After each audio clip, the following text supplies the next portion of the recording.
Hey, welcome to the post-credits show. I'm your host, Ronnie Williams. And I'm Serge, the urge for Serge. Hey, Serge, what's happening? How are you, Ronnie? I am well. I'm feeling really good, and we saw a movie with two post-credit scenes. Hellboy, 2019. The reboot. The reboot. Critics are pretty harsh. Good thing we're not critics.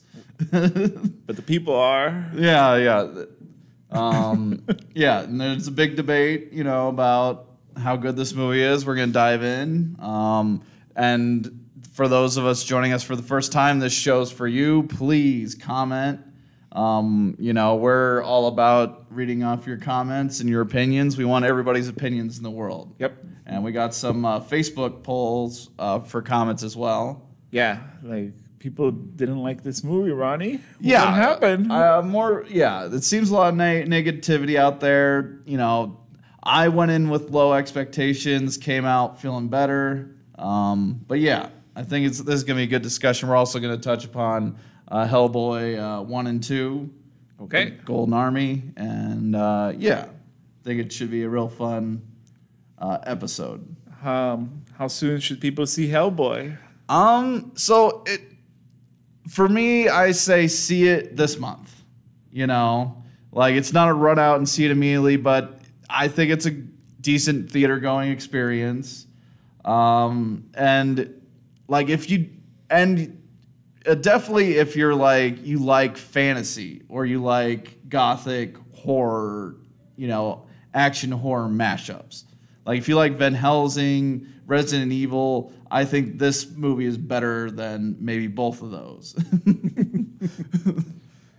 Yeah, I say watch it on IMAX. I saw it on IMAX. What a great experience. Oh, really? I haven't had fun like that in a while. Yeah, I always liked seeing it in Dolby or IMAX. Maybe next time. And then watch it this week. Oh, watch it this week. Watch it this week. I thought it was violent. I could see why people were walking out of the theater. Yeah, but I think this is the first time you've rated a movie higher than me. Is that true? I'm not entirely sure. But I'm Captain Positivity, so yeah, I could see that. I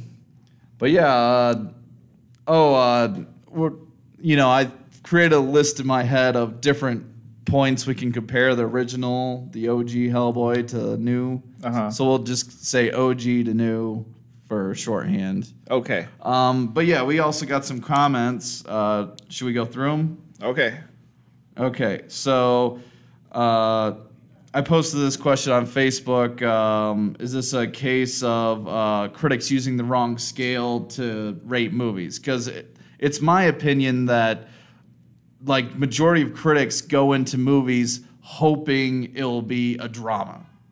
I think you need to rate the movie according to the genre it is, Okay. So a fantasy action, I think this would fall into, It's a fantasy. It's really demonic. Right. It's a subgenre within subgenre, and Kevin St. Fort said, they are being fair, it was not a good movie and was certainly worse than the previous two movies. Ouch. Yeah, hot take. We'll dive deeper into comparing the movies, but what do you think of that comment? I think that's a big ouch. Ouch, yep. Yeah. Justin A. Hobrock said, well, it's certainly not really a case of enjoyed by fans. It's more of a case of mixed at best. The new Hellboy was okay, not terrible, but not good either. It's hard not to compare the franchises to one another, so whether it's fair or not, it's to be expected. And yeah, I could see that perspective. Critics loving the Del Toro ones, because it's like an artist, So did Del Toro direct the first one and second one? Yeah. Oh. Yeah, and you could see his art style within those, Pan's Labyrinth, Shape of Water. Yeah. I mean, you can definitely see the translation between Shape of Water and the first Hellboys with Abe Sapien. Yeah, they made a big deal. I was watching the first one again, and they made a big deal of how when they opened the portal and And then in this movie, they just made it a quick, like 1 minute. Like yeah. So that could be the first point of comparison, which had the best, Hellboy emergence. I think the first one, they are able to dedicate more time to it. So yeah, the first one definitely, I think, does it better. And I think, set up the relationship between Broom and Hellboy a little better. I think the dad in this new one was more strict. Like, he was more down to earth. Yeah. Chad W. Shreve says, I love whenever this comes up. First of all, it's not universally loved by fans. I know a lot who did enjoy it. It's just a case of subjectivity. They try pitting critics versus fans is old hat. True. A lot of people do say, critics are, separated from fans. And it is a marketing ploy that some studios use. Like, oh, look, the critics said this, but the fans loved it, So, two different opinions. Yeah. Why should we weigh what the critic says more than the fans? I don't know. It's what you're looking for. Like a critic, like, I don't know. There always is a bias. Even in journalism, there's always a bias, and you should get that out there. If you hate musicals, you should throw out that, even though you don't like musicals, ... Right. And it's funny when it's positive, they usually throw that out. Mm-hmm. I'm usually, not a comic book fan, but I love this. But if they hated it, they kind of conceal that. So, yeah. Okay. We have Gwen online. Hey, Gwen, longtime fan of the show. What do you think of the background this week? Looks great, huh? I think it turned out. I like the T-shirt method I've developed. It's brilliant. Thank you, sir. Let's see. We got more comments. Jeremy Bowden. I may have an unpopular opinion, but I prefer the tone and aesthetic of the 2004 version. I don't care for more horror elements, although I'm sure some fans of the comics may have appreciated it. It was just gory to be gory, and it felt like it tried too hard. The giant scene was sort of cool, and I liked the pig, but some stuff was cringy. The original two were just beautiful and looked amazing. Gonna need to rewatch them now. Okay. I don't. It's fair. I don't think it's an unpopular opinion. I do think people like the first two more for different reasons. But yeah, I could see like the hardcore horror fans liking this Hellboy more. Like, yeah, the true horror fans, like, they have their own scale, It felt like a horror movie. It definitely did. Yeah. Like it does make you cringe. He's right. Like the witch. Like when she's. Oh yeah, I if we're comparing recent horror, I thought there was better stuff in this than Pet Sematary for sure. Oh. Because it felt like everything was real and had consequences. In Pet Sematary, there was a lot of like flashbacks and visions that were fake. Didn't have any consequences. And I agree with Jeremy. That scene was my favorite scene where the three giants came out after they had just backstabbed them. Yes. That was a great sequence of events. And I looked like a complete fool. Like, the whole theater was, like, all quiet. I was like, ah! I was, like, yelling. Like, what the hell? Like, it was a great scene. It was really, really good. Man, I wish I would have seen this one with you. You seemed like you had a time. I was like, what are those people doing? And they're walking out. I'm like, oh, no. Yeah. I don't understand. Yeah. So people actually left your theater, you noticed? People were walking out of the theater. It was the last showing at night, so there wasn't too many of us. And then, I saw people leaving, and I was like... Maybe they snuck in. I don't know. I doubt it. But, yeah, the goreness, I liked when hell broke loose, literally, and, all these really... weird creatures were popping out of the ground. They're CGI'd to high heck, but, you know. Yeah, some of the CGI was not like the greatest, and I could see why people are like, oh, it's cheap CGI. Right. Also, I didn't think the ending was too good, you know. But overall, I had a fun ride. It was like a giant roller coaster. So yeah, do you want to dive in the point by point comparison of the two? Sure. So, what do you think of the two Hellboys? The two original Hellboys are like they're more moderate. Right. I would say more moderate. Right, and more fantasy leaning. Yeah. You know, like this definitely takes a dive into the horror elements Of Hellboy. Yeah. I've never read the comics, but I really tried. But like I just, you know, I had seen the movies first, and like there's a lot of like Rasputin stuff, and like Professor Broom dies almost immediately in the comics. And both movies, they keep Broom around a little longer, you know. yeah, he's like the guidance, right? Right. Yeah. Like it's brutal how quickly they kill off Broom in the comics. But yeah, establishing their relationship is like key to Hellboy's character. Okay. You know, him being a man and all that stuff. I think in both movies, though, he comes off like a softie. You know, he looks like he has a gentle spirit. You know? Right. So I like in the first two Hellboys, though, like he saves a box of kittens while fighting a monster. And then in the sequel, he has a baby while fighting a giant creature. Oh, my God. Yeah. I mean, yeah. To me, he kind of reminds me of the one in South Park, the devil.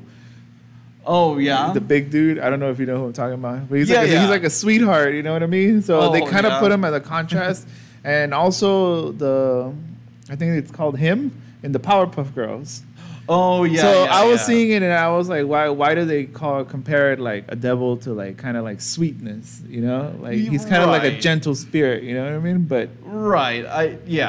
And I like both, like I just like the character of Hellboy.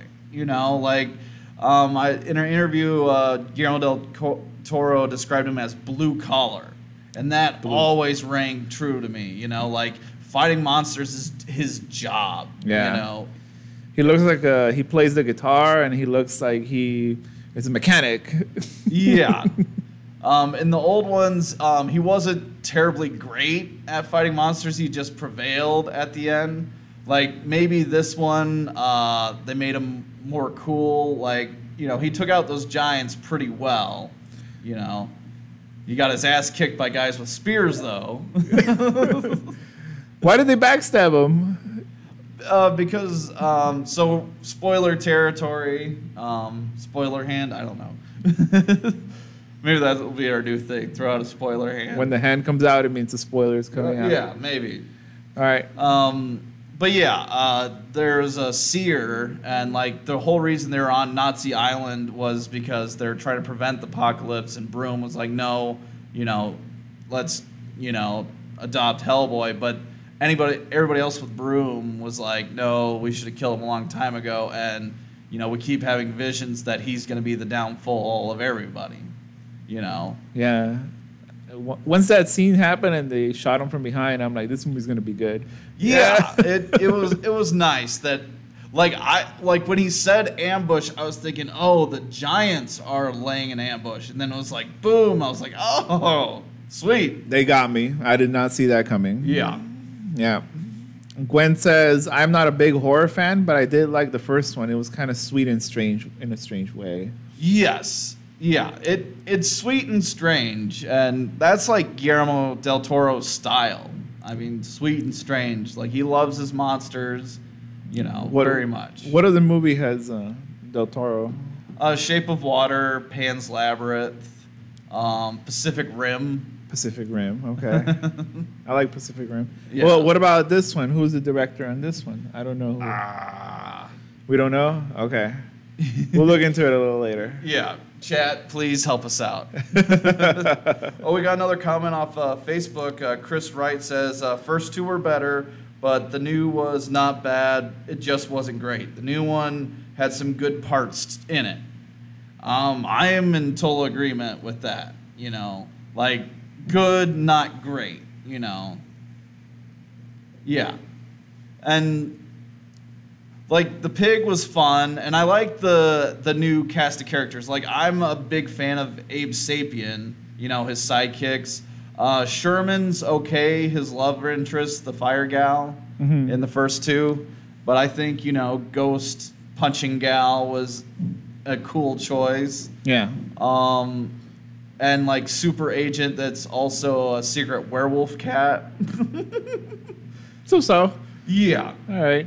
I like the King Arthur. How it started with King Arthur, and he brings out the Excalibur sword. Right. Oh my God! I was like the tip of my toes. I was like, what the heck is going on? This is really my kind of movie, Ronnie. Yeah, I like those old timey fantasy elements. It's like long time ago, this and this and this happened. Mm-hmm. I don't think it worked in Transformers: The Last Night,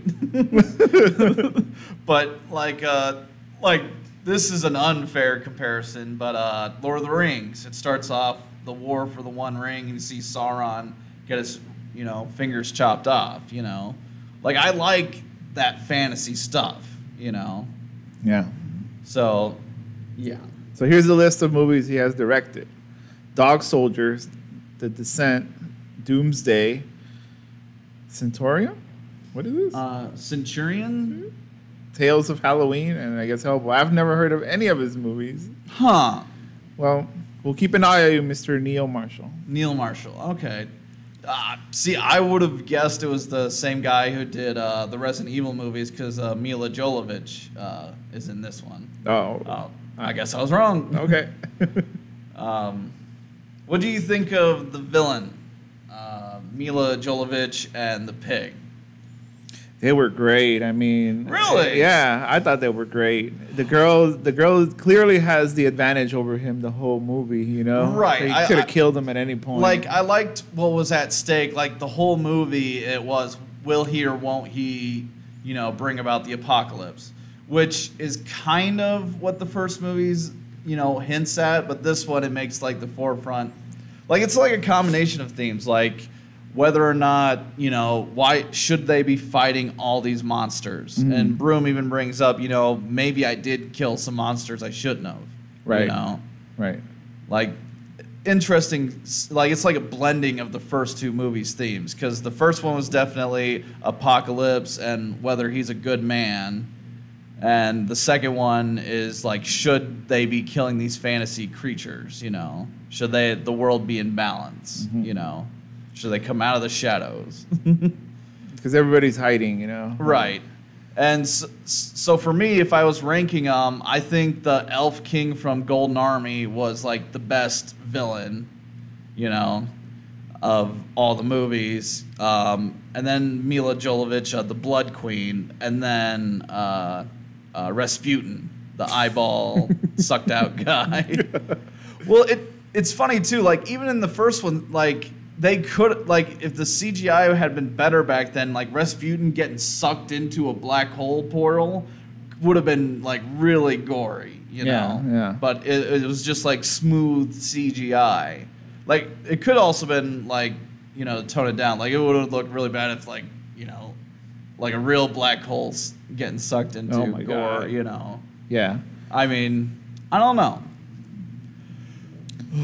I like when the she's a mind reader. I don't know what she is, but brings in the spirit and the thing comes out of her mouth. I was like, whoa, my! I'm telling you, a lot of things happen in the movie that I was not expecting. Yes, it just caught me off guard. I was trying to be like, what is that? I was like, ectoplasm, but usually, like when the ectoplasm's done, it just falls apart. So I think it's like her inside organs is like forming shape or something. Yeah, something that I really appreciate is like when I can't predict the movie. It was very unpredictable. Yes, that is an excellent point. Yeah.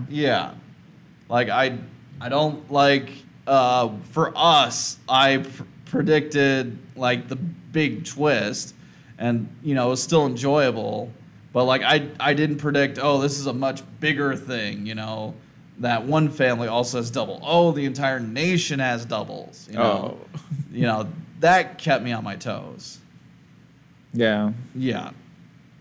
Gwen says an unlikely hero. Yes. Yes, very much so. I just like the character Hellboy, you know? Like he's like a combination of, you know, a lot of different characters. Like the Hulk has similar stuff, but you know, he's a monster, but you know, he's completely mindless, you know. Hellboy, you know, he's always Hellboy. He reminds me of Lobo from DC. Oh yeah. Yeah, I felt this is the caliber that DC should make movies without the gore, you know, because obviously they can't put the gore. And I think the gore is also what's like separating people, you know, like rated R movies, like, you know, before Deadpool, like that. This was their bread and butter. It's like make it super gory, headshots, blood splatters. You know, this is the kind of movie I would take my like 10-year-old nephew to see. You know, really, to, like man him up. You know. Oh man, at my theater, it sounded like there was like a really young kid sitting in the back. I'm like, they took him to this. I would definitely take him to this. This is good. I mean, it was like I think it was like 5 and younger though. Oh no, that's a little too young. Yeah, I would say 8 is the cutoff. Okay. Yeah. Gwen says she doesn't like gore, and I think that's why people are criticizing her. Oh, she was a Bush fan. Oh wow! I'm sorry to go like 90s political. Wow, Mr. Al is not happy about this. I think most of her subscribers are like, "What is that joke?" Oh look, we got a bunch of thumb down now. Oh no! Don't tease me like that, bro. Yeah. Do you want to dive some more into details or scenes from new Hellboy? What was in the post credits? Oh, you missed them? I missed them. Okay, so the mid credits was Hellboy was drinking next to his father's grave, and the Lobster shows up. Lobster Johnson. Who's Lobster Johnson? He was like the Captain America that showed up on Nazi Island and was just like toasting people, and he's like, feel the claw of justice so the devil knows who sent you, and he like branded him on the head with his claw. Yeah, okay. It was played by who's that guy from Wings? Who was the one in the first movie, the fish, the talking fish? Abe Sapien. Oh, okay, Abe Sapien. Yeah, and it was played by Doug Jones. Okay. Yeah, Doug Jones is a great character actor. He also did Shape of Water and Pan's Labyrinth, and yeah, he's a very skinny, tall dude, but he can bend his body in ways most people can't. Okay. Yeah, I love Doug Jones as an actor. Okay. He was also in Star Trek Discovery, and I think the best character in Star Trek Discovery. You know, I haven't seen that. Fight me, internets. So, and what was the last? The other scene. So it was Baba Yaga, the really gross witch, saying, you know, kill Hellboy, bring me his eye, and I'll give you what you wish most. And it was like this gruff, accented voice, and he's like, what's that? And she goes, I'll finally let you die. So I'm pretty sure it's Rasputin from the first movie. Oh. You know, the bearded guy who brought Hellboy into the world. Because the whole point about Rasputin is, like, he couldn't die. Like, in the first movie, they really put it home, like, he was shot, buried, poisoned, and yet there he is on Nazi Island. Yeah. He's immortal. Okay. But, yeah, I liked some of the lines in this new Hellboy. You know, very Hellboy lines, like, oh, I'm going to be sore in the morning. You know, I'll feel that tomorrow. I like the layer that it goes down from. What is it? What kind of shop is it? Like a coffee fish shop? and chips. A fish and chips. That's right. Yeah. Oh, Gwen, you're making a huge sacrifice. Gwen is missing Game of Thrones to watch the show. It starts at 9 p.m. Oh, well, I think she's in a different time zone. But it starts at 9 p.m. Pacific time. I don't... Anyway, maybe our East Coast people are, you know, sacrificing for us. Okay. Thank you. Okay, so everybody's watching the Game of Thrones. That could be it. Yeah, oh man, we got some stiff competitions now on Sundays. Wow. Okay. We took down the Oscars, so. Yeah, we took down the Oscars. We took down Metro PCS. They changed our name as soon as we launched. That's right. Right. Hashtag PCS. Is there anything else you want to add to the show, Ronnie? We're still debating on what movie to do next week. Please send us your comments because this is your show. But yeah, we might just be prepping for Avengers Endgame the following week. You know, maybe we'll come up with like a list of what we think people should watch before Endgame. Infinity War is on Netflix right now. You know, I definitely would give that a look because with stuff leaving Disney, who knows if they'll pull it. Yeah, I saw it on Netflix, and I saw it's like almost 3 hours. So I was like, well, I don't have 3 hours right now. The new movie's 3 hours, and my ticket, like since I have to see it on a bigger screen, I'm going at 2 a.m. Wow. Yeah. I'm thinking about just popping in for a marathon occasionally. Wow. Wow. I tell you what, if we get 100 more subscribers, I'll totally do the whole marathon. Wow. Okay. I don't. How many hours is that? 48 hours. It's like 3 days. Yeah. It's insane. Yeah. But yeah. And also hashtag no time travel. Okay. Because I think there's going to be no time travel. I'm going on a limb here. Okay. Gwen says missing link. I think that's about the monkey. It's an animated one. Yeah. Same studio that did Kubo and the Two Strings. Like they're knocking it out of the park every time with their claymation, stop motion films. Okay. So, I mean, yeah, I've also gotten some requests for missing link. That's definitely an option. Okay. Sounds good. Okay. So yes. Please subscribe to all our socials if you want to chime in next time on Facebook, Twitter, Instagram, comments. And I'll also start posting up warnings like, hey, shut down your Twitter. Avengers is coming out in China. Spoilers are coming out. The spoilers are coming. I'm sure to spoil it for everybody. You better not. Thank you for joining us. See you next time. All right. Thank you.